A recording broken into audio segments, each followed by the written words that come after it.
मैं यशवंत कुमार एक बार फिर से स्वागत करता हूं आप सभी का आपके अपने YouTube चैनल टेक सीख प्रो में। जैसा कि अपने पिछले वीडियो में हमने मेजरिंग एंड मेजरिंग इंस्ट्रूमेंट के बारे में डिस्कस किया था।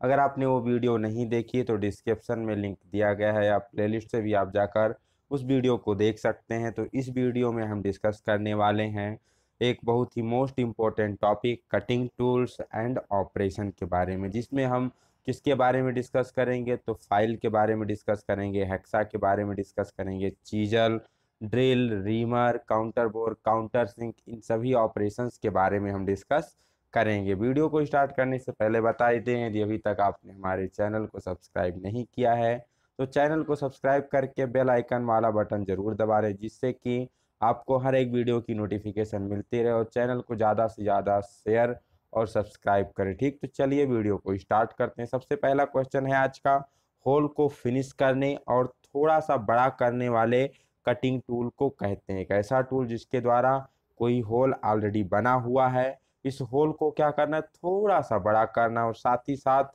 उसको क्या करना है, फिनिश करना है। उसमें जो कुछ पर्स वगैरह रह गई उसको फिनिश करना और थोड़ा सा इनलार्ज करना है, तो उस टूल को क्या कहेंगे। तो ये ऑपरेशन किसके द्वारा किया जाता है, रीमर के द्वारा किया जाता है। रीमर के द्वारा हम पहले से ड्रिल किए गए होल को क्या करते हैं, थोड़ा सा बड़ा करते हैं और एक्यूरेट साइज में फिनिश करते हैं। टैप क्या करता है, होल में चूड़ी काटता है। डाई क्या करता है, किसी भी शाफ्ट पर चूड़ी काटने का कार्य करता है, मीन्स एक्सटर्नल थ्रेड, टैप के द्वारा इंटरनल थ्रेड। और ड्रिल क्या करता है, होल को जनरेट करने का कार्य ड्रिल के द्वारा किया जाता है। दूसरा क्वेश्चन, निम्नलिखित में से किस धातु की रीमिंग करते समय कूलेंट की आवश्यकता नहीं होती। कौन सी ऐसी धातु है जिसकी रीमिंग करते समय कूलेंट की आवश्यकता नहीं पड़ती। तो केवल एक ऐसी धातु होती है, वो होती है कास्ट आयरन। कास्ट आयरन की मशीनिंग करते समय, कोई भी मशीनिंग प्रक्रिया हो तो कास्ट आयरन पर हमें किसी भी प्रकार के कूलेंट का प्रयोग नहीं करना पड़ता है, क्योंकि इसमें फ्री ग्रेफाइट की मात्रा पाई जाती है, जो कि क्या करती है, एक मीन्स लुब्रिकेशन का कार्य करती रहती है। अगर इसकी मशीनिंग के द्वारा आप क्या करेंगे, लुब्रिकेंट का प्रयोग करेंगे तो क्या होगा, चिप्स एकदम से क्या होगा, उसमें उसी के बीच में फंस जाएगी, मीन्स गोदा टाइप बन जाएगा। ठीक है, तो वो आपका फिर रिमूव नहीं हो पाएगा। ठीक, ले टाइप बन जाएगी उसमें और चिप्स रिमूव नहीं हो पाएगी, तो इसलिए उसमें हम प्रयोग नहीं करते हैं किसी भी कूलेंट का। अगर आवश्यकता भी तो क्या प्रयोग किया जाता है, ड्राई एयर, सूखी हवा प्रयोग की जाती है, बाकी किसी भी का प्रयोग नहीं किया जाता है। चलते हैं नेक्स्ट क्वेश्चन की तरफ। बाहरी थ्रेड काटने वाले टूल को क्या कहते हैं, मीन्स एक ऐसा टूल जिसके द्वारा किसी भी साफ्ट पर, किसी भी एक्सटर्नल फीचर पर थ्रेड काटी जाती है, उसे क्या कहते हैं, तो उसे डाई के नाम से जानते जाते हैं। ठीक, और टैप के द्वारा क्या करते हैं, तो टैप के द्वारा इंटरनल थ्रेड, किसी अंदरूनी भाग पर चूड़ियां काटी जाती हैं।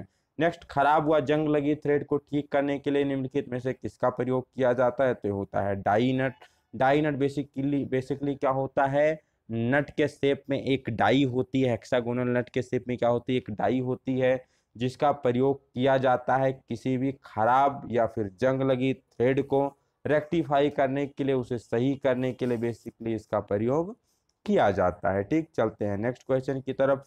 किसी टूटे हुए टैप को बाहर निकालने के लिए किसे प्रयोग करेंगे, तो इसके लिए प्रयोग किया जाता है टैप एक्सट्रैक्टर। ठीक, किसका प्रयोग किया जाता है, टैप एक्सट्रैक्टर का प्रयोग किया जाता है।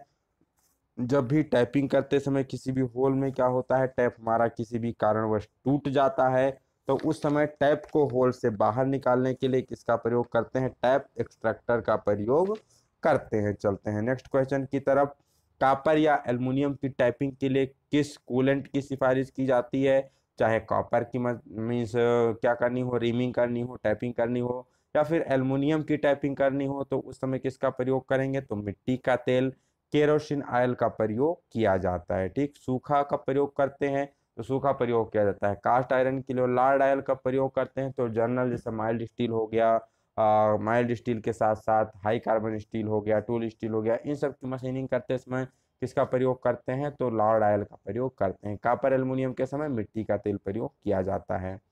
ट्विस्ट ड्रिल की बॉडी की संपूर्ण लंबाई पर बने ग्रुप्स को क्या कहते हैं। आप सभी ट्विस्ट ड्रिल से भली भांति परिचित होंगे।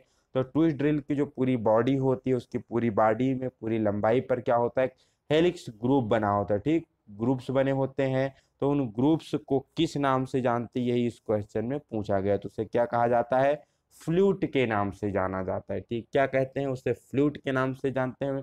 ड्रिल की बॉडी में जो स्पाइरल झिल्लियाँ कटी होती हैं या कहिए संपूर्ण लंबाई पर जो ग्रूव बने होते हैं उसी को फ्लूट कहते हैं। कई बार पूछा जाता है फ्लूट का काम क्या होता है।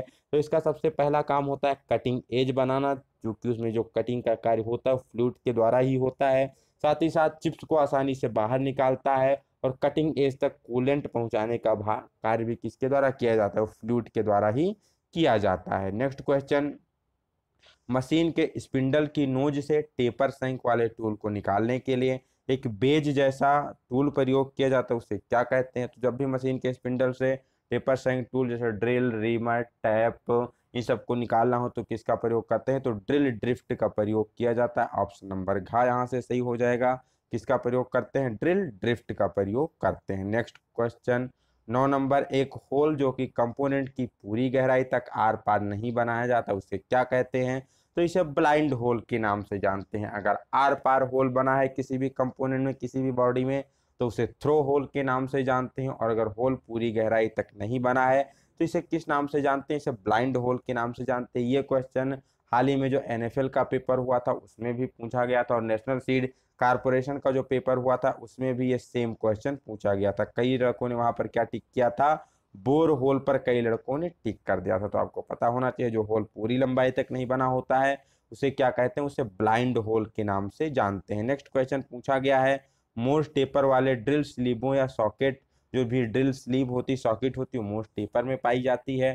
तो इनके जो नंबर होते हैं MT1 से MT6 तक होते हैं। तो निम्नलिखित में से कौन सा जो साइज है वो MT4 की तरफ संकेत कर रहा है, आपको क्या बताना है कि MT4 के साइज को कौन सा साइज डिनोट कर रहा है। ठीक है, तो MT4 क्या होता है, 31 mm से लेकर के 50 mm का जो साइज होता है किसके अंतर्गत आता है, MT4 के अंतर्गत आता है। 23 mm से 31 mm तक ही MT3 के अंतर्गत आता है। MT2 में 14 से 23 mm तक आता है, और 14 mm से जो नीचे होता है वो MT1 में आता है। एक बार फिर से देखेंगे, 14 mm तक है वो MT1 होगा, 14 से 23 MT2 होगा, इसके बाद 23 से लेकर के जो 31 होगा ये MT3 होगा, 31 से लेकर 50 क्या होता है, MT4 होता है, वही इस क्वेश्चन में पूछा गया है।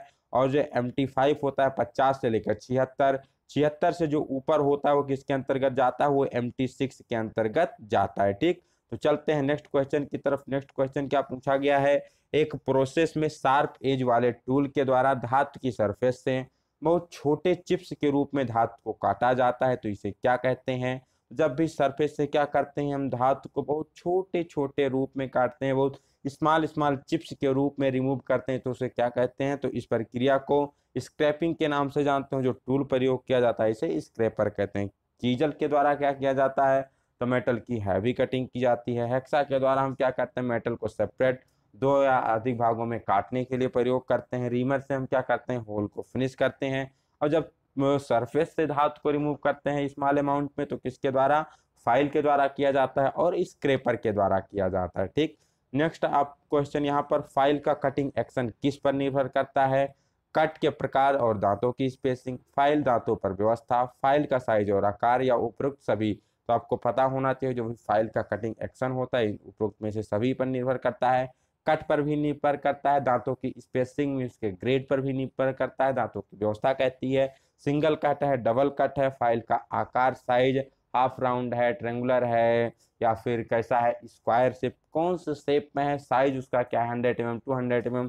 तो उपरोक्त में से जो सभी पैरामीटर्स हैं इस पर फाइल का कटिंग एक्शन डिपेंड करता है। नेक्स्ट, हेक्सा ब्लेड के दांते किस कारण से डल पड़ जाते हैं, मीन्स हेक्सा ब्लेड को हम प्रयोग कर रहे थे तो कुछ देर बाद क्या होता है उसके दांते ढीले हो जाते हैं, हेक्सा ब्लेड ढीला पड़ जाता है, उसके दांते डल पड़ जाते हैं, दांते कटिंग का कार्य नहीं करते हैं। तो इसका कारण क्या होता है, तो इसका कारण यहाँ पर दिया गया, हाई स्पीड और प्रेशर, रिटर्न स्ट्रोक के दौरान प्रेशर ना हटाना, या फिर कूलेंट का प्रयोग ना करना। तो उपरोक्त में से कोई भी कारण हो सकता है जिसके कारण कटिंग एज क्या हो जाती है, डल हो जाती है।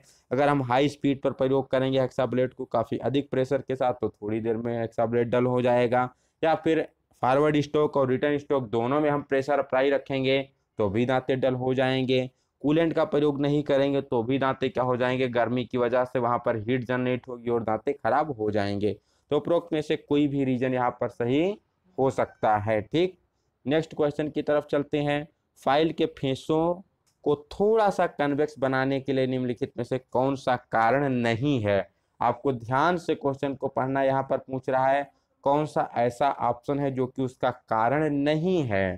तो कन्वेक्स क्यों बनाया जाता है, कौन कौन से कारण है और कौन सा नहीं है यहाँ पर। तो पहला ऑप्शन दिया गया है कि फाइल के फेसों और जाप की सरफेस के बीच घर्षण को बढ़ाना। तो आपको पता होना चाहिए हम क्या करते हैं, कन्वेक्स इसीलिए बनाते हैं कि उसके बीच क्या हो, थोड़ा प्रेशर कम लगाना पड़े, घर्षण कम हो। लेकिन यहाँ बता रहा है घर्षण को बढ़ाने के लिए उसको हम कन्वेक्स करते हैं। तो ये ऑप्शन गलत है, यही हमारा इस क्वेश्चन का सही आंसर हो जाएगा। बाकी देखा जाए कि प्रेशर को अच्छी तरह से विभाजित करना, फाइलिंग के थोड़े से मूवमेंट की पूर्ति करना बहुत ही सही है, इसीलिए हम इसको क्या करते हैं, कन्वेक्स बनाते हैं। फाइल के फेस और जाप की सरफेस के बीच से घर्षण को कम करना, ये भी सही है। फाइल को चलाने में लगने वाली ताकत को कम करना, ये भी सही है। तो नीचे वाले तीनों सही है। पहला ही वाला ऑप्शन क्या है, गलत है कि कन्वेक्स से जाप की सरफेस के बीच और फाइल के बीच घर्षण बढ़ाना, तो ये गलत हो जाएगा। घर्षण बढ़ाना हमारा उद्देश्य नहीं होता है। नेक्स्ट, किसी कारण से किया हुआ सुराख सेंटर से आउट हो जाता है, तो उसका कारण क्या हो सकता है। पहला ऑप्शन वर्कपीस की क्लैंपिंग सही नहीं है, बिल्कुल। अगर वर्कपीस क्लैंप नहीं होगा तो इधर उधर पोजीशन से हट जाएगा, तो होल हमारा आउट ऑफ सेंटर हो जाएगा। एक वर्कपीस में ब्लो होल है, ब्लो होल होने से भी क्या होता है, उस सेंटर से क्या हो जाएगा, सुराख से आउट हो जाएगा।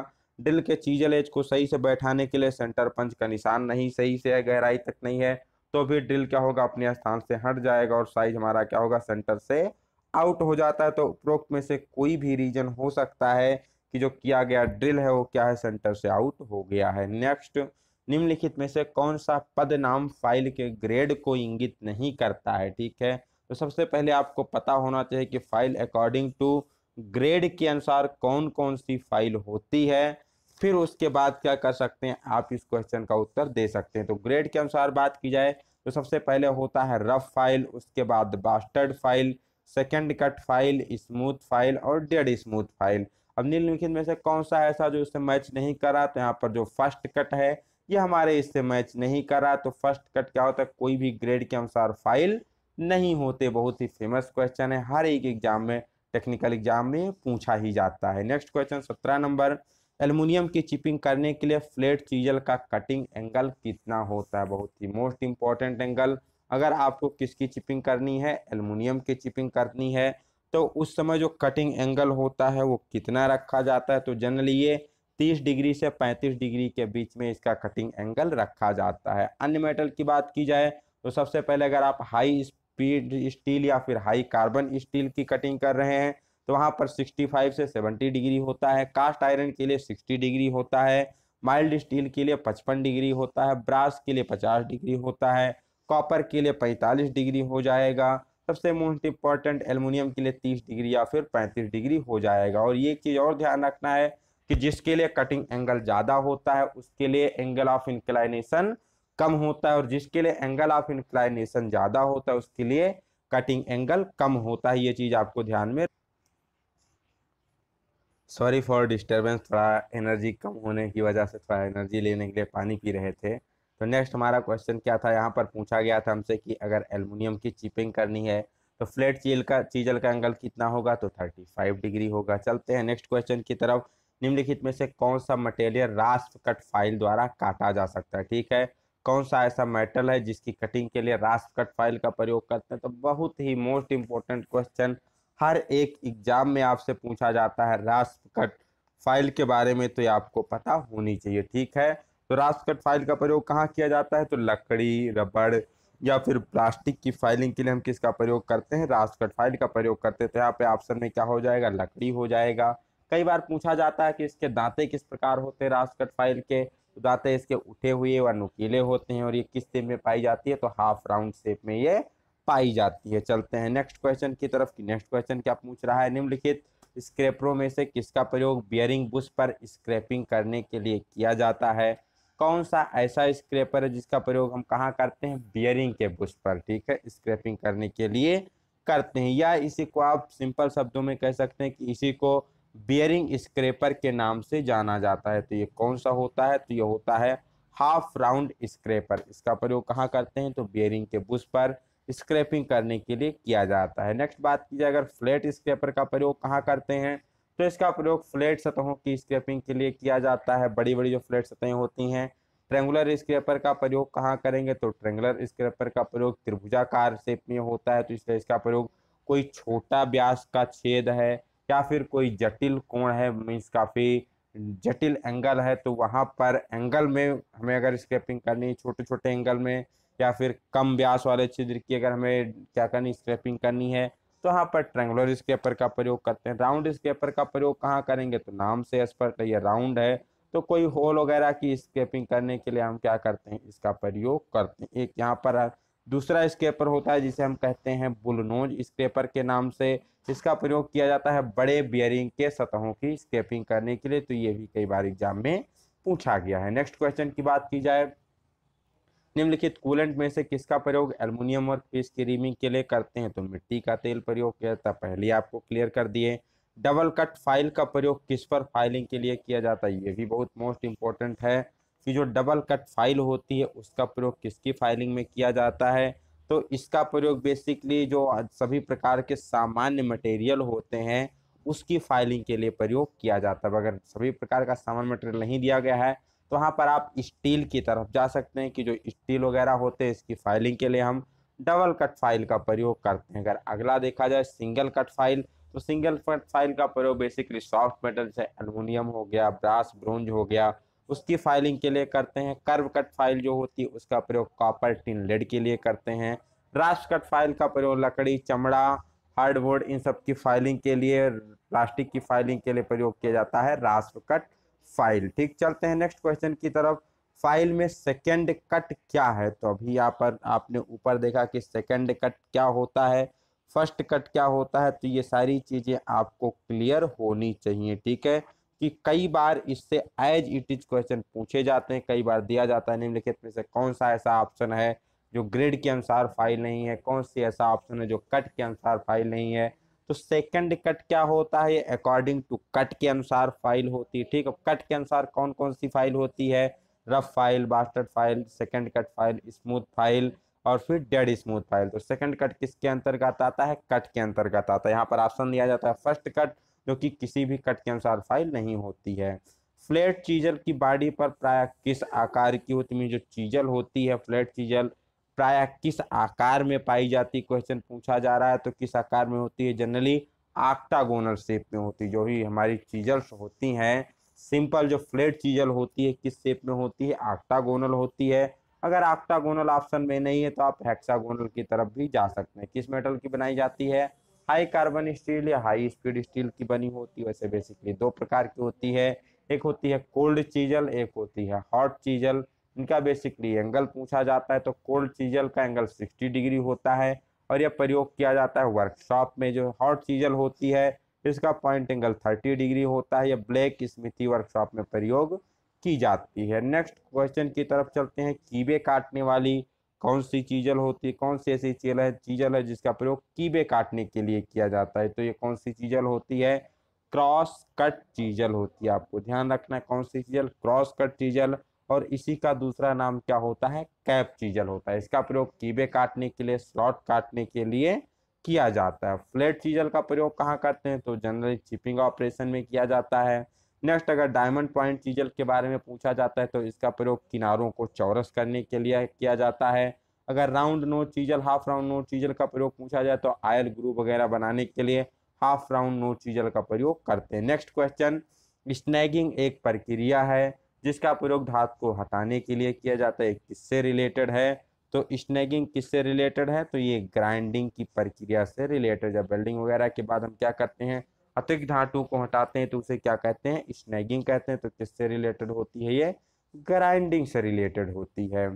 किसी भी फ्लैट बास्टर्ड फाइल की दोनों साइडों पर होते हैं, जो फ्लैट बास्टर्ड फाइल होती है उसके दोनों साइडों पर किस प्रकार के दांते होते हैं, यही इस क्वेश्चन में पूछा गया है। तो आप सभी को क्लियर होना चाहिए कि इसके दोनों साइडों पर क्या होते हैं, डबल कट दांते कटे होते हैं। अगर एज पर पूछा जाता है तो सिंगल कट दांते कटे होते हैं। हेक्सा ब्लेड की लंबाई कहाँ से कहाँ तक मापी जाती है, तो ये आप सभी को पता होगा, बहुत ही जनरल कॉमन क्वेश्चन है कि एक पिन होल के सेंटर से दूसरे पिन होल के सेंटर तक बेसिकली हेक्सा ब्लेड की लंबाई को मापा जाता है, जो कि 300 mm स्टैंडर्ड लंबाई होती है। एक नया हेक्सा ब्लेड को पुराने द्वारा बनाए गए ब्लाइंड सॉकेट में प्रयोग क्यों नहीं करना चाहिए, क्या रीजन है? तो इसलिए कि नहीं करना चाहिए क्योंकि ब्लेड को चलाने के लिए उसमें पर्याप्त स्थान नहीं होता है। जो हमारा पुराना ब्लेड है यूज करते करते घिस चुका होता है, तो उसकी थिकनेस दांतों की थोड़ी कम हो गई होती वहां पर, तो उसके स्लॉट की चौड़ाई कम होती है। जो कि नया हेक्सा ब्लेड आएगा थोड़ा अधिक चौड़ा मीन्स उसकी थिकनेस होती है, तो इसलिए वो प्रयोग करते समय क्या होगा, उसमें सही से चलेगा नहीं, स्थान नहीं रहेगा बराबर और ब्लेड टूट जाएगा। तो इसीलिए हमें प्रयोग नहीं करना चाहिए। फाइल के सेफ एज का प्रयोग किया जाता है। तो सेफ एज का हम प्रयोग कब करते हैं? तो जब कभी भी हमें 90 डिग्री पर, मान लीजिए कुछ इस प्रकार की सरफेस है 90 डिग्री पर, यहाँ पर अंदरूनी इन सरफेस की क्या करनी है, फाइलिंग करनी है। तो जब भी संलग्न भुजाओं को बचाने के लिए, मीन्स एक भुजा पर इसमें हमें फाइलिंग करनी है लेकिन इस वाली भुजा को बचाना है, या इस पे फाइलिंग करनी है इस वाली भुजा को बचाना है, तो संलग्न भुजाओं को बचाने के लिए 90 डिग्री पर भुजाओं को बचाने के लिए हम क्या करते हैं, सेफ एज फाइल का प्रयोग करते हैं। इसी को हैंड फाइल के नाम से भी जाना जाता है। फाइल कार्ड का प्रयोग कब किया जाता है? तो फाइल कार्ड का प्रयोग आप सभी को पता होगा, जब भी हम क्या फाइल में क्या होती है, पिनिंग दोष हो जाता है। पिनिंग का मतलब फाइल के दांतों के बीच में मेटल पार्टिकल चिप्स आके फंस जाते हैं, तो फाइल के दांतों को साफ करने के लिए हम क्या करते हैं, फाइल कार्ड का प्रयोग करते हैं। हेक्सा ब्लेड में दांतों की सेटिंग क्यों आवश्यक होती है, या दांतों की सेटिंग की जाती है, किसके लिए की जाती है, आपको पता होना चाहिए। तो ब्लेड और वर्क पीस के बीच घर्षण को कम करने के लिए, ठीक है, क्या करते हैं, हम दांतों की सेटिंग करते हैं। अगर दांतों की सेटिंग कर देंगे तो इससे क्या होता है, दो दांते को दाएं मोड़ देते हैं, दो दांते को बाएं मोड़ देते हैं, तीसरा दांता सीधा रखते हैं। इससे क्या होता है, आसानी से कूलेंट भी वहां पर पहुंच जाता है, चिप्स वगैरह जो होती हैं निकल जाती हैं। तो इससे क्या होगा, ब्लेड और वर्क पीस के बीच घर्षण क्या हो जाएगा, कम हो जाएगा। नेक्स्ट, स्टील के वर्क पीस में एक 5-6H7 होल की रीमिंग करनी है, तो इसके लिए किस साइज के ड्रिल का प्रयोग किया जाता है? तो आप डायरेक्टली याद रख सकते हैं, इसके लिए हम किसका प्रयोग करते हैं, 5.8 mm का प्रयोग किया जाता है। कितने का प्रयोग किया जाता है? तो 5.8 mm ड्रिल का प्रयोग करते हैं। अगर आपको क्या करना है, 5-6 mm होल की रीमिंग करनी है। कई बार इसका फार्मूला आप लोगों को नहीं पता होता तो फार्मूला जान लीजिए। अगर आपको कुछ अन्य दे दिया जाता है तो कैलकुलेट करने के लिए, तो ड्रिल साइज बराबर क्या होता है, reamer size minus under size plus over size. ठीक, कैसे निकालते हैं हम यहाँ पर ड्रिल साइज को? तो ड्रिल साइज बराबर reamer size minus under size plus over size. अब ड्रिल के लिए चाहे जिस भी साइज की ड्रिल हो, वहां पर ओवर साइज हमेशा क्या होता है, फिक्स रखा जाता है। ओवर साइज कितना होता है, 0.05 mm हमेशा क्या होता है, फिक्स रखा जाता है। ड्रिल कोई भी हो तो अपने साइज से इतना ज्यादा हमेशा वो होल बनाएगी। अब जो अंडर साइज है ये डिपेंड करती है किस पर, ड्रिल के डायमीटर पर। अगर ड्रिल का डायमीटर 5 mm से कम है तो उसके लिए अंडर साइज कितना रखते हैं, 0.1 से 0.2 mm रखते हैं। अगर ड्रिल का साइज 5 mm से लेकर के 20 mm के बीच में है तो यहाँ पर जो अंडर साइज रखा जाता है 0.2 से लेकर के 0.3 के बीच में रखते हैं। इससे ज्यादा ऊपर पूछा नहीं जाता, तो इतना आपको ध्यान में रखना है। अब मान लीजिए अगर कभी मान लीजिए 21 से लेकर के 50 mm के बीच में दे दिया जाए तो 0.3 से 0.4 mm के बीच में वहां पर क्या रख सकते हैं, अंडर साइज रख सकते हैं। अगर 50 mm से भी ज्यादा आ गया तो क्या करेंगे आप, 0.5 से 1 mm तक का भी आप वहां पर अंडर साइज ले सकते हैं। ज्यादा से ज्यादा आपको 5 से 20 mm के बीच में ही पूछा जाता है, तो इसका कितना होता है, 0.2 से लेकर के 0.3 के बीच में हम क्या रखते हैं, इसका अंडर साइज रखते हैं। ओवर साइज कितना रखा जाता है, तो हमेशा 0.05 mm रखा जाता है। नेक्स्ट, निम्नलिखित में से किस मटेरियल का प्रयोग ग्राइंडिंग व्हील बनाने के लिए किया जाता है? तो किसका प्रयोग किया जाता है, आप लोगों को ऑप्शन देखते ही क्लियर हो गया होगा। यहाँ पर सिलिकॉन कार्बाइड एक ऐसा मटेरियल है जिसका प्रयोग कहाँ करते हैं हम, ग्राइंडिंग व्हील बनाने के लिए बेसिकली इसका प्रयोग करते।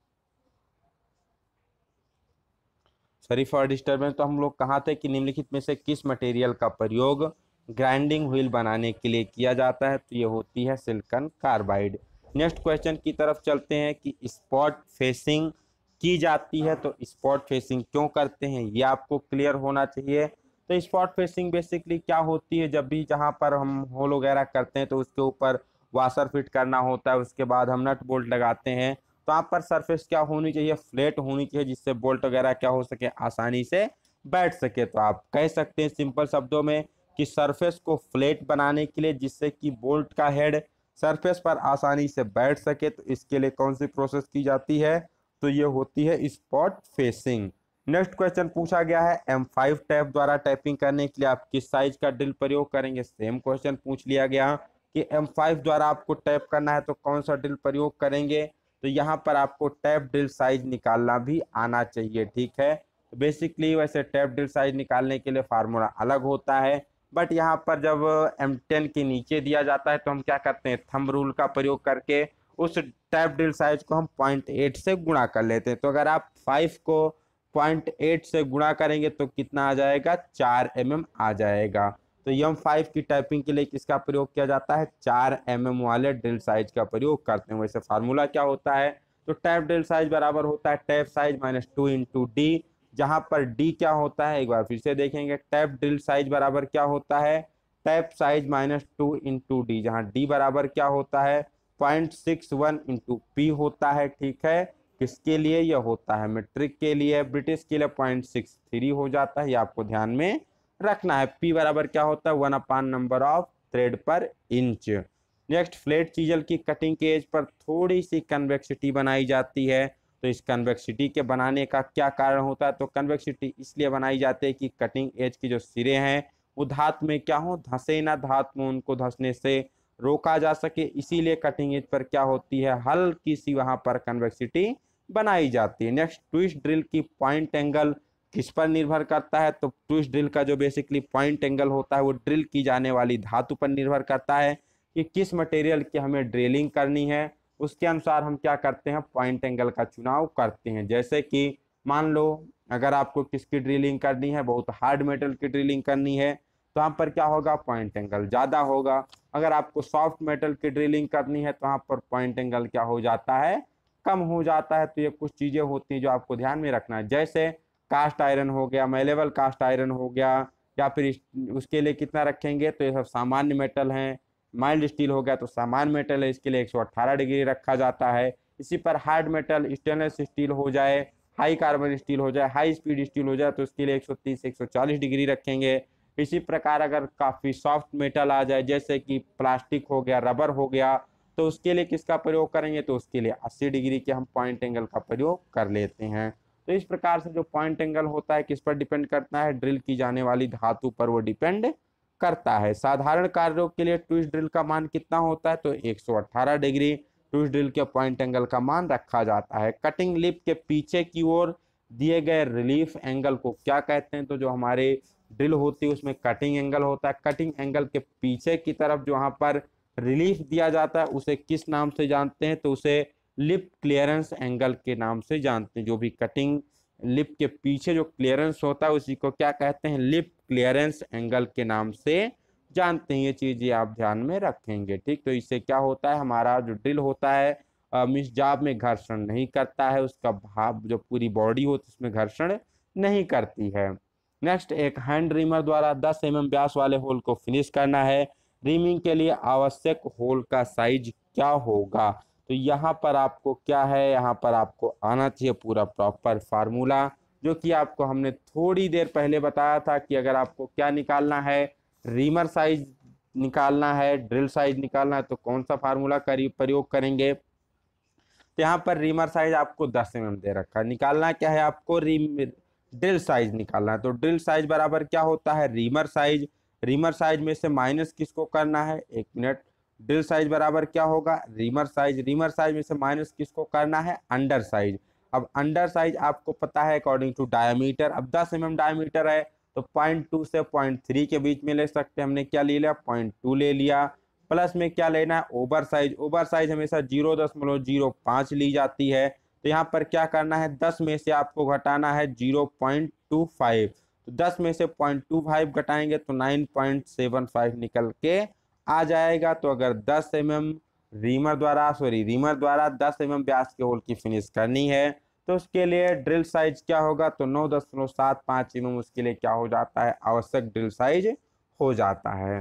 नेक्स्ट, सॉकेट हेड स्क्रू के हेड को स्थान देने के लिए पहले से बने होल के सिरे को बड़ा करने के प्रोसेस को क्या कहते हैं? बहुत ही मोस्ट इंपॉर्टेंट प्रोसेस है कि पहले से बना होल है उसमें सॉकेट हेड स्क्रू को स्थान देने के लिए क्या करते हैं? काउंटर बोरिंग की प्रक्रिया की जाती है। नेक्स्ट इसी से मिलता जुलता होता है, जो कि नीचे क्वेश्चन आपको दिया गया है कि पहले से बने सुराख के सिरे को बेबल करने की प्रक्रिया क्या होती है?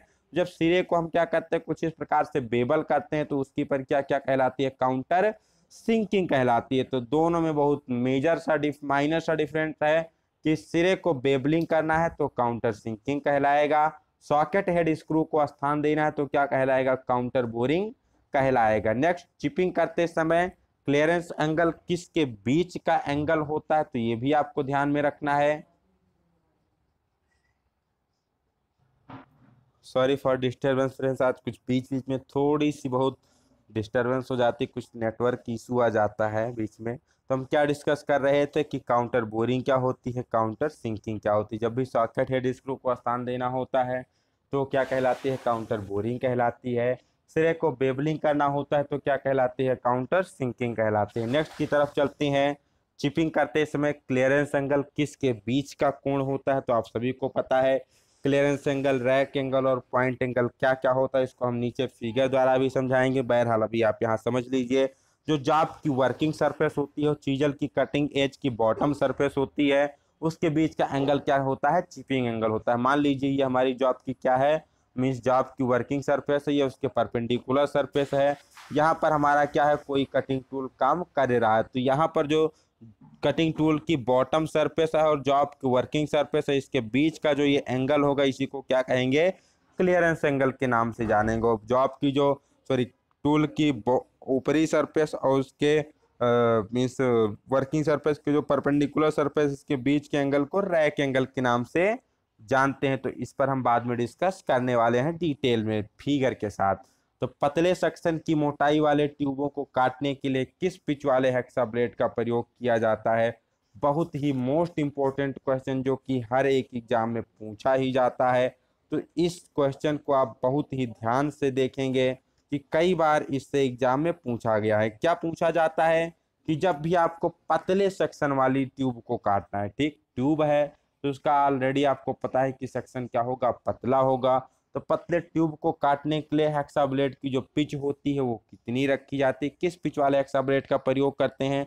आपको पता है पतला है तो उसके लिए दांतें क्या होना चाहिए? बारीक होनी चाहिए, पास पास होने चाहिए, जबकि जब दो से तीन दांतें उसके संपर्क में होंगे तभी वो क्या करेगा? मेटल को काट पाएगा। तो इसके लिए हम किसका प्रयोग करते हैं? 0.8 mm वाले हेक्सा बिच का प्रयोग, हेक्सा पिच वाले ब्लेड का प्रयोग करते हैं। कोई थिन पाइप काटनी है, सीट मेटल की कटिंग करनी है, कंड्यूट पाइप की कटिंग करनी है, तो वहां पर किसका प्रयोग करेंगे? या पतले सेक्शन की कटिंग करनी है तो 0.8 mm वाले हेक्सा ब्लेड का प्रयोग करेंगे। इसी प्रकार अगर कोई सॉफ्ट मेटल की कटिंग करनी है, सॉफ्ट मेटल नरम धातु जैसे ब्रास ब्रोंज की कटिंग करनी है, तो उसके लिए क्या प्रयोग करते हैं? 1.8 mm वाले हेक्सा ब्लेड वाले पिच का प्रयोग किया जाता है। ये दोनों क्वेश्चन कई बार एग्जाम में पूछे जाते हैं, ये आपको ध्यान में रखना है। सॉलिड ब्रॉस को काटने के लिए किस हेक्सा ब्लेड का प्रयोग करेंगे? देख लीजिए, नीचे ही क्वेश्चन आपको मिल गया।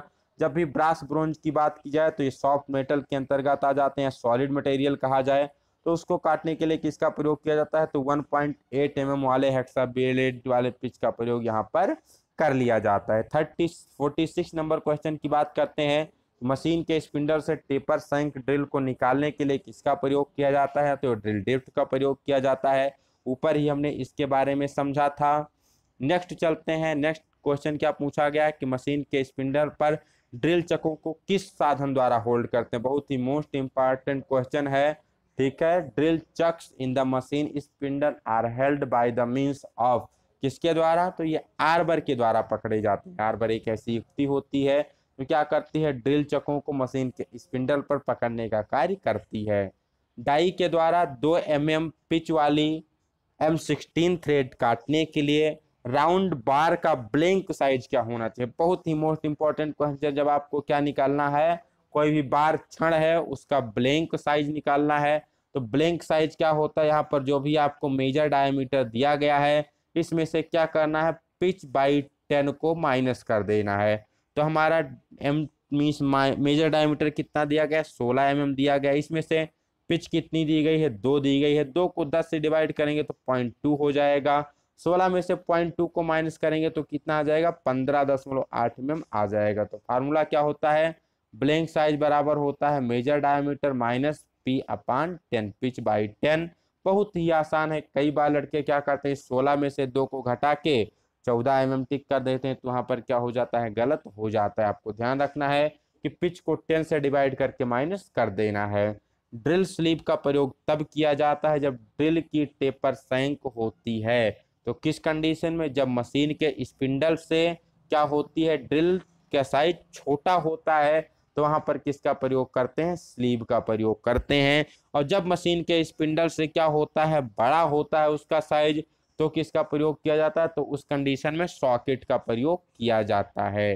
ठीक, साधारण कार्यों के लिए बेसिकली ट्विस्ट ड्रिल का लिप क्लियरेंस एंगल कितना होता है, तो 12 से 15 डिग्री के बीच में उसका lip clearance angle twist drill का रखा जाता है साधारण कार्यों के लिए। नेक्स्ट, माइल्ड स्टील प्लेट पर ड्रिलिंग करने के लिए किस कटिंग फ्लूइड का प्रयोग किया जाएगा, तो ये सोल्यूबल ऑयल का प्रयोग किया जाता है। कंप्रेस्ड एयर का प्रयोग या फिर सूखा का प्रयोग किसके लिए किया जाता है, कास्ट आयरन के कंडीशन में किया जाता है। हेक्सा ब्लेड की साधारणतः प्रयोग में लाई जाने वाली लंबाई क्या होती है, तो 250 mm वाली हेक्सा ब्लेड होती है, जो कि साधारणतः स्टैंडर्ड लंबाई होती है, जो कि प्रयोग में लाई जाती है। नेक्स्ट क्वेश्चन बहुत ही मोस्ट इंपॉर्टेंट क्वेश्चन, जो कि इस बार के NPCIL के एग्जाम में इसी से सेम 2 क्वेश्चन पूछे गए थे। आप NPCIL का जो मैंने पेपर करवाया था वहां से भी इसको देख सकते हैं कि एक संपूर्ण चक्कर में ड्रिल द्वारा जाब के अंदर जितनी दूरी चली जाती है उसे क्या कहा जाता है, मीन्स एक चक्कर लगाने में, एक पूरे चक्कर में ड्रिल धातु के अंदर जितना अंदर प्रवेश करता है उसे क्या कहते हैं, तो उसे कहा जाता है फीड कहा जाता है। जब एक चक्कर में पूछा जाए तो उसे फीड कहेंगे। अगर 1 मिनट में बात की जाए कि वो कितना अंदर बढ़ेगा, तो जब कभी भी टाइम दिया होगा मिनट की बात की जाएगी तो उसे क्या कहा जाता है, कटिंग स्पीड के नाम से जाना जाता है। बट यहाँ पूछा गया है कि एक चक्कर में कितना अंदर बढ़ेगा, तो क्या हो जाती है, फीड हो जाती है। नेक्स्ट क्वेश्चन, निम्नलिखित में से किसका प्रयोग 12 mm से कम व्यास के ड्रिल को पकड़ने के लिए किया जाता है, तो जब कभी भी ड्रिल का साइज 12 mm से कम होता है, उसको मशीन के स्पिंडल में पकड़ना होता है, तो उसको हम क्या कर सकते हैं, डायरेक्टली ड्रिल चक में होल्ड कर सकते हैं। ठीक, नेक्स्ट क्वेश्चन की तरफ चलते हैं।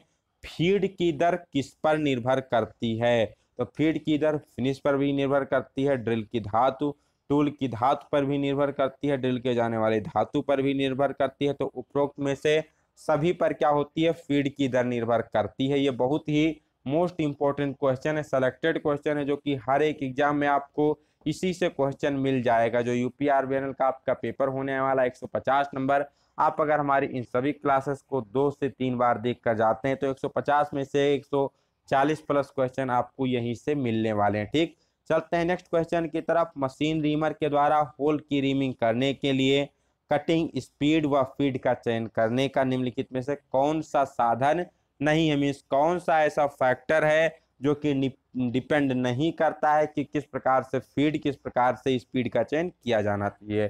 तो जो जॉब का मटेरियल है, रीमर का मटेरियल है, रीमर का साइज है, ये तीनों डिपेंड करते हैं। लेकिन फिक्चर की सुदृढ़ता, कि फिक्चर कितने मिस मजबूती से होल्ड है, ये डिपेंड नहीं करता है कि कटिंग स्पीड क्या होनी चाहिए, फीड क्या होनी चाहिए। तो ऑप्शन क्या सही हो जाएगा कि फिक्चर की सुदृढ़ता का उस पर कोई फर्क नहीं पड़ता है। नेक्स्ट क्वेश्चन, M10 × 1.5 वाले स्क्रू के लिए एक नट बनाना है, तो ड्रिल किए हुए होल का साइज कितना होगा। बहुत ही मोस्ट इंपोर्टेंट क्वेश्चन है कि 10 × 1.5 वाले स्क्रू के लिए नट बनाना है, तो ड्रिल किए हुए होल का साइज, तो सीधा सीधा आपको इंटरनल थ्रेड काटनी है, मीन्स टैपिंग करनी है।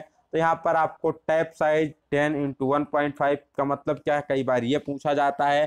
तो M का मतलब हो गया मीट्रिक थ्रेड, 10 हो गया उसका मेजर डायमीटर, 1.5 क्या हो गई, पिच हो गई। तो इसकी थ्रेड आपको काटनी है, तो कितने mm का ड्रिल करेंगे, तो सिंपली सबसे पहले आप क्या करिए, मेजर डायमीटर में से पिच को माइनस कर दीजिए। तो मेजर डायमीटर 10 है, 10 में से 1.5 को माइनस कर दे, कितना है, 8.5 आ गया, जो कि 8.5 आपको पहले ही नंबर ऑप्शन में मिल जाता है। अगर 8.5 आपको ऑप्शन में नहीं मिल रहा है तो फिर आप फार्मूला कौन सा प्रयोग करेंगे, तो फार्मूला प्रयोग करेंगे कि टैप ड्रिल साइज बराबर टैप साइज -2 इंटू डी का प्रयोग करेंगे। नेक्स्ट क्वेश्चन क्या है, ड्रिलिंग मशीन पर कार्य करते समय कटिंग स्पीड का चयन करने के लिए निम्नलिखित में से कौन सा साधन प्रभावित नहीं करता है। सेम आपका ऊपर जैसा क्वेश्चन पूछा गया था वैसे ही क्वेश्चन यहाँ पर भी है। तो वहां पर जाब की सुदृढ़ता थी, यहाँ पर है जाब की चौड़ाई। तो जो भी जॉब की विड्थ होती है, जॉब की चौड़ाई होती है, उसका कोई इफेक्ट नहीं पड़ता है कि कटिंग स्पीड और फीड क्या रखनी चाहिए।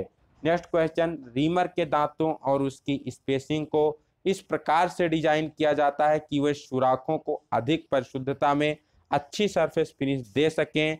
तो इसके लिए दांतों की संख्या और उसकी स्पेसिंग के बीच में कौन सा कथन यहाँ पर सही होता है, तो आपको ध्यान रखना कि इस कंडीशन में हम क्या करते हैं, दांतों की सम संख्या और स्पेसिंग को विषम प्रयोग करते हैं। मीन्स जो दांतों की संख्या होनी चाहिए समान होनी चाहिए, लेकिन उनके भी जो स्पेस होता है, गैप होता है, वो असमान होना चाहिए। तो इससे क्या होगा, हमारा होल बहुत ही मीन्स जो यहाँ पर परिशुद्धता होगी सुराखों की काफी अच्छी होगी। नेक्स्ट क्वेश्चन की बात करते हैं, 60 नंबर क्वेश्चन, निम्नलिखित में से कौन सा कृत्रिम अब्रेसिव, आप सभी को पता है अब्रेसिव कितने प्रकार के होते हैं, कुछ कृत्रिम होते हैं और कुछ क्या होते हैं, नेचुरल होते हैं, प्राकृतिक होते हैं। तो कौन से यहाँ पर प्राकृतिक है, कौन से कृत्रिम है, आपको पता होना चाहिए। क्वेश्चन में पूछा गया है कृत्रिम। कृत्रिम मतलब जो आर्टिफिशियल रूप से बनाए जाते हैं। यहाँ पर अगर बात की जाए एमरी, डायमंड, कोरंडम, ये तीनों क्या है, नेचुरल एब्रेसिव, प्राकृतिक एब्रेसिव है। लेकिन एल्युमिनियम ऑक्साइड की बात की जाए या फिर सिलिकॉन कार्बाइड की बात की जाए, ये दोनों क्या होते हैं, ये दोनों कृत्रिम एब्रेसिव, आर्टिफिशियल एब्रेसिव के अंतर्गत आते हैं। नेक्स्ट क्वेश्चन की बात की जाए, चित्र ये में दिखाए गए कोण का नाम क्या है। जैसा कि हमने आपको बताया था कि हम नीचे आपको तीनों एंगल क्लियर करेंगे बाकायदा फिगर के द्वारा। तो यहाँ पर आप देख पा रहे हैं कि ये जॉब की सरफेस है, ये उसके परपेंडिकुलर सरफेस है। यहाँ पर आपको एक चीजल या कोई भी कटिंग टूल दिखाया गया है। ठीक, अब यहाँ पर जो कटिंग टूल की निचली सरफेस है ये वाली, और जॉब की जो वर्किंग सरफेस है इसके बीच जो एंगल बनता है इसे क्या कहते हैं, तो इसे क्लियरेंस एंगल के नाम से जानते हैं। और जो यहाँ पर टूल की ऊपरी सरफेस है और जो 90 डिग्री पर सरफेस है, इन दोनों के बीच जो एंगल बनता है इसे क्या कहते हैं, इसे रैक एंगल के नाम से जानते हैं। इसकी अपर सरफेस और लोअर सरफेस कटिंग टूल की, इन दोनों के बीच जो एंगल बनता है इसे क्या कहते हैं, इसे पॉइंट एंगल के नाम से जानते हैं। तो तीनों आपको क्लियर हो गए होंगे। तो यहाँ पर पॉइंट एंगल की बात की जाए तो यहाँ पर जो इन दोनों के बीच एंगल होता है इसे पॉइंट एंगल कहते हैं। यहाँ पर ये नीचे वाले एंगल की बात की जाए अल्फा वाला, तो ये क्लियरेंस एंगल हो जाता है। ये बीटा वाला बात की जाए तो क्या हो जाता है, रैक एंगल हो जाता है। तो आपको क्लियर होना चाहिए। तो आशा करते हैं आपको ये 61 क्वेश्चन आज के वीडियो के समझ में आए होंगे। अगर किसी भी क्वेश्चन में कोई डाउट होता है तो आप कमेंट सेक्शन में पूछ सकते हैं या फिर टेलीग्राम को ग्रुप को ज्वाइन कर कर वहाँ भी पूछ सकते हैं। फिर से आपको बताना चाहेंगे जितने भी क्वेश्चन है मोस्ट सेलेक्टेड क्वेश्चन है, हर एक बार एग्जाम में पूछे जाते हैं। तो इस वीडियो को 2 से 3 बार जरूर देख के जाइएगा। तो मिलते हैं नए वीडियो में, तब तक के लिए best of luck, bye bye सभी को, कीप इन टच।